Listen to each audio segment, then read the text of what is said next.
চট্টগ্রামের মিরসরাই ও সীতাকুণ্ডে দাম না পাওয়ায় খেতে নষ্ট হচ্ছে টমেটো। বাজারে প্রতি কেজি টমেটো ৩ থেকে ৫ টাকায় পাইকারি বিক্রি হওয়ায় টমেটো বিক্রি করে উৎপাদন খরচ তুলতে পারছে না কৃষক। সীতাকুণ্ড উপজেলা কৃষি বিভাগ সূত্র জানায়, এবার সীতাকুণ্ডে ৫৮০ হেক্টর জমিতে টমেটোর আবাদ হয়েছে।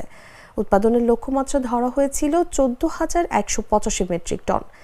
এবছর তাপমাত্রা অনুকূলে থাকায় ফলন ভালো হয়েছে, তবে ভালো দাম না পাওয়ায় কৃষকেরা হতাশ।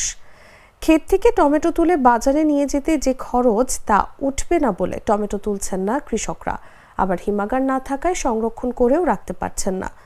সীতাকুণ্ড উপজেলা কৃষি কর্মকর্তা মোহাম্মদ হাবিবুল্লাহ বলেন, টমেটোর দ্বিগুণ উৎপাদনের কারণে দাম একেবারেই কমে গেছে। যদি উপজেলায় হিমাগার থাকতো তাহলে অতিরিক্ত টমেটো সংরক্ষণ করা যেত।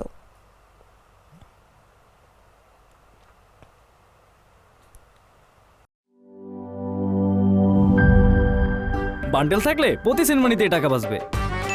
বিকাশ সেনমানি বান্ডেল কিনে জিতুন প্রতি লেনদেনে।